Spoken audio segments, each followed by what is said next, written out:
नमस्कार, स्वागत है आपका जीओवी तक यूट्यूब चैनल पर, जहां सरकार से जुड़ी हर छोटी बड़ी खबर सबसे पहले पहुंचती है आप तक। दोस्तों, इस वक्त की पेंशन धारकों के लिए बहुत बड़ी और इम्पोर्टेंट अपडेट्स आ रही है। जी हां दोस्तों, कर्मचारी भाव से निर्देश संगठन की ओर से बिग ब्रेकिंग न्यूज निकलकर सामने आ रही है।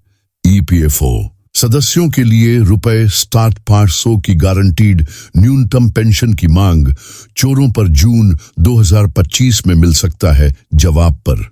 जी हां दोस्तों, सरकार जो है इस महीने ईपीएफओ को जो कर्मचारी है उसके जो सदस्य हैं उनको बड़ा तोहफा दे सकती है और RS7500 की गारंटीकृत जो पेंशन है वो आप सभी के लिए लागू हो सकती है। इसको लेकर बड़ी खबर आई है और क्योंकि सरकार RS500 ईपीएस पेंशन पर फिलहाल में विचार कर रही है। कर्मचारी भविष्य निधि संगठन की बड़ी घोषणा यहां पर होने वाली है। इसको लेकर बहुत ही बड़ी उम्मीद जो है वह नजर आ रही है। तो इसके बारे में आज इस वीडियो के अंदर बात करेंगे कि सरकार जो है वह RS7500 की ईपीएस पेंशन पर किस तरीके से विचार कर रही है। ईपीएफओ की घोषणा की कौन सी उम्मीद जताई जा रही है। साथ ही साथ दोस्तों, यहां पर हम बात करने वाले हैं कर्मचारियों का महंगाई भत्ता बड़ा आदेश इसके लिए जारी हो चुका है। डियरनेस अलाउंस इंक्रीज को लेकर आप सभी के लिए बहुत बड़ी और इंपॉर्टेंट अपडेट आ रही है। तो यहां पर कर्मियों और पेंशनधारियों का महंगाई भत्ता किस तरीके से बढ़ा दिया है, वित्त विभाग ने इसका आदेश किस तरीके से जारी किया है और यहाँ पर जो है पेंशन धारकों के लिए महंगाई भत्ता बढ़कर कितना हुआ है। यहाँ पर पिछली कैबिनेट की बैठक में महंगाई भत्ता बढ़ाने पर निर्णय लिया गया था। इसके बाद अब नया क्या आदेश निकलकर सामने आ चुका है, इसके बारे में भी आज इस वीडियो के अंदर बात करेंगे। इसलिए हम सभी से निवेदन करते हैं कि दोस्तों, आज की इस वीडियो को आप लास्ट तक देखिएगा और साथ ही हमारे चैनल पर नई है तो चैनल को भी सब्सक्राइब कर लें। पास ही बने घंटे को ऑल पे जरूर सेलेक्ट करें और साथ ही साथ यहाँ पर दोस्तों आप इस वीडियो को लास्ट तक जरूर देखिएगा। तो चलिए बिना किसी देरी के संपूर्ण जानकारी आज की इस वीडियो के अंदर सही, सटीक और तथ्यों पर आधारित विस्तार से जान लेते हैं। दोस्तों, आज के दौर में जब महंगाई आसमान छू रही है, ऐसे में बुजुर्गों को बुढ़ापे में सहारा देने वाली पेंशन स्कीम की अहमियत और भी ज्यादा बढ़ जाती है। ईपीएफओ से जुड़ी करोड़ों कर्मचारियों के लिए एक बड़ी उम्मीद जगी है। 500 की गारंटीड न्यूनतम पेंशन की मांग पर सरकार जो है अगले ही महीने तक बड़ा फैसला ले सकती है। ये मुद्दा लंबे समय से उठाया जा रहा है, लेकिन अब इसमें गति आती हुई दिखाई दे रही है। कर्मचारी भव्य प्रतिनिधि संगठन की मौजूद पेंशन व्यवस्था में सबसे बड़ी दिक्कत यह है कि पेंशन की राशि बेहद कम है। ज्यादातर रिटायर्ड कर्मचारियों को केवल 1000 से 800 प्रतिमाह मिलते हैं, जो आज की महंगाई में पर्याप्त नहीं है। ना तो यह रकम रोजमर्रा के खर्चों को पूरा कर पाती है और ना ही बुजुर्गों को किसी तरह की आर्थिक स्वतंत्रता देती है। ऊपर से पेंशन की गणना करने वाले फार्मूले भी जटिल है, जिससे बहुत से लोगों को उनका हक भी पूरी तरह नहीं मिल पाता है।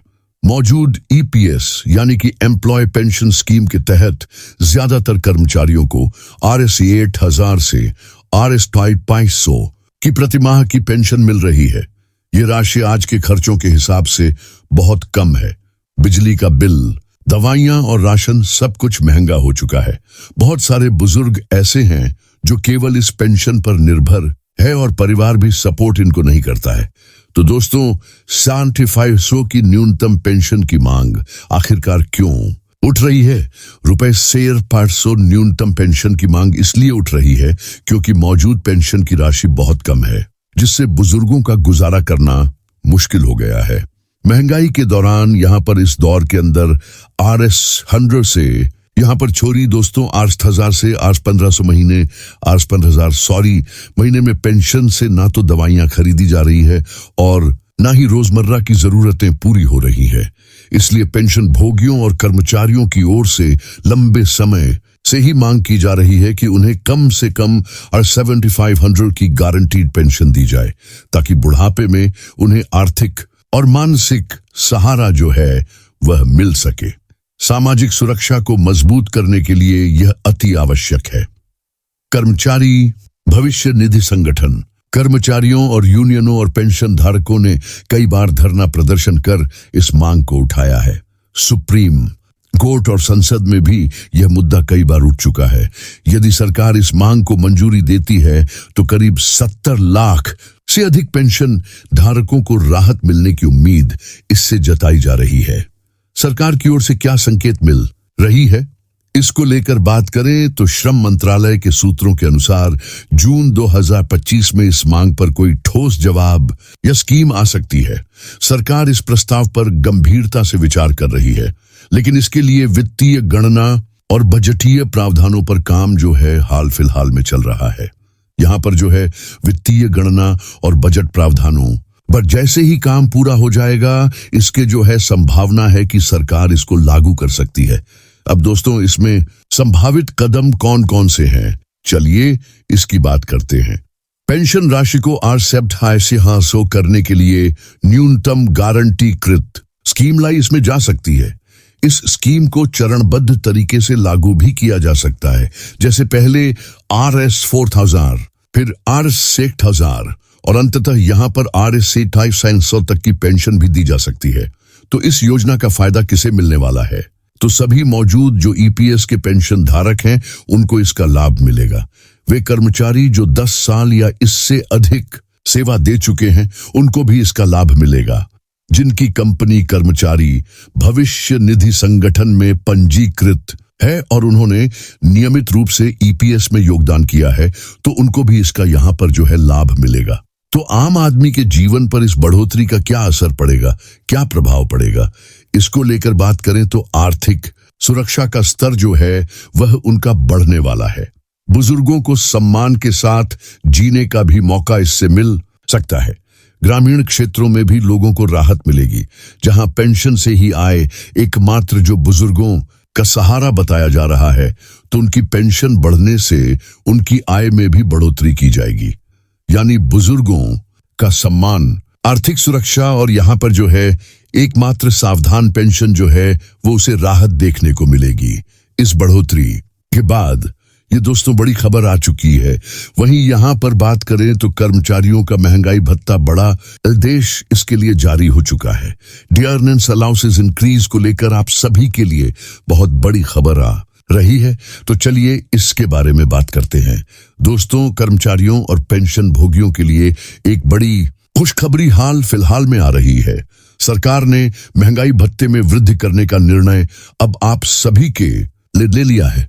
अब राज्य के कर्मचारियों और पेंशन भोगियों को 30% की जगह 25% महंगाई भत्ता मिलेगा। इस संबंध में वित्त विभाग ने आधिकारिक आदेश जारी कर दिए हैं। यह निर्णय पिछली बैठक यहाँ पर कैबिनेट बैठक में लिया गया था और अब इसे क्रियान्वयन किया जा रहा है। इस फैसले से राज्य के हजारों कर्मचारियों और पेंशन भोगियों को लाभ मिलेगा। तो यहाँ पर जो है ये बढ़ा हुआ महंगाई भत्ता 1 जनवरी 2025 से लागू होगा। इसका मतलब है कि नए साल से रांची के कर्मचारियों और पेंशन भोगियों के वेतन और पेंशन में इजाफा होगा। यह बढ़ोतरी उनके जनवरी 2025 के वेतन में ही दिखाई देगी, जो आमतौर पर फरवरी के पहले सप्ताह में उनके खाते में जमा किया जाएगा। इसकी बात सामने आई थी। इस प्रकार राज्य के कर्मचारियों को यहाँ पर नए साल में यह आर्थिक उपहार जो है वो मिल रहा है, जो उनके लिए वास्तव में सुखद यहाँ पर जो है आश्चर्य होने वाला है। तो दोस्तों, किन किन कर्मचारियों को इसका लाभ मिलेगा, इसके बारे में बात करें तो इस महंगाई भत्ते में बढ़ोतरी का लाभ सभी राज्य कर्मचारियों के साथ साथ पेंशन भोगियों और पारिवारिक पेंशन भोगियों को मिलेगा। विशेष रूप से 7वें वेतन आयोग के तहत वेतन या पेंशन प्राप्त करने वाले सभी व्यक्ति इस बढ़े हुए महंगाई भत्ते के पात्र होने वाले हैं। इसमें सरकारी विभागों, स्कूलों, कॉलेजों, अस्पतालों और अन्य सरकारी संस्थानों में कार्यरत कर्मचारी शामिल है। साथ ही सेवानिवृत्त कर्मचारी और मृतक कर्मचारी के परिवार को मिलने वाली पेंशन भी ये वृद्धि यहाँ पर जो है देखने को मिल जाएगी। उल्लेखनीय है कि झारखंड सरकार का यह फैसला केंद्र सरकार द्वारा अपने कर्मचारियों के लिए महंगाई भत्ता बढ़ाए जाने के बाद आया है। आमतौर पर राज्य सरकारें केंद्र सरकार के फैसलों का अनुसरण करती है, अपने कर्मचारियों के लिए भी इसी तरीके के लाभ प्रदान करती है। इस बार भी यही हुआ है। जब केंद्र सरकार ने अपने कर्मचारियों की महंगाई भत्ते में वृद्धि की, तो झारखंड सरकार ने अपने कर्मचारियों के लिए इस तरह का फैसला लिया। यह दर्शाता है कि राज्य सरकार अपने कर्मचारियों के कल्याण के प्रति यहाँ पर प्रतिबद्ध नजर आ रही है। महंगाई भत्ता वेतन का वह हिस्सा होता है जो मुद्रास्फीति के प्रभाव को कम कर देता है। जैसे जैसे मुद्रास्फीति बढ़ती है, वास्तविक वेतन का मूल्य कम होता जाता है। महंगाई में वृद्धि के माध्यम से सरकार यह सुनिश्चित करती है कि कर्मचारियों की क्रय शक्ति बनी रहे। इस प्रकार महंगाई भत्ते में 2% की वृद्धि कर्मचारियों की मासिक वेतन में उल्लेखनीय वृद्धि लाएगी, जिससे बढ़ती कीमतों का सामना करने में उन्हें जो है वो मदद देखने को मिलेगी। राज्य कर्मचारियों ने इस फैसले का स्वागत किया। कई कर्मचारी संघों ने सरकार के इस निर्णय की सराहना की और कहा है कि यह कदम कर्मचारियों के हित में है। एक वरिष्ठ कर्मचारी संघ के प्रतिनिधि ने कहा, मौजूद महंगाई के द्वार में यह वृद्धि हमारे लिए राहत लेकर आई है। हम सरकार के इस फैसले का स्वागत करते हैं और उम्मीद करते हैं कि भविष्य में भी ऐसे कदम जो है वह सरकार लगातार उठाएगी और कर्मचारियों और पेंशन भोगियों को समय समय पर राहत देती रहेगी। अगर वीडियो पसंद आया हो तो लाइक जरूर करें, शेयर करें और GOV तक को सब्सक्राइब करना न भूलें, ताकि आपको सरकार से जुड़ी हर जरूरी खबर मिले सबसे पहले और सबसे भरोसेमंद तरीके से। मिलते हैं अगली वीडियो में एक नई जानकारी के साथ। तब तक के लिए जय हिंद, वंदे मातरम।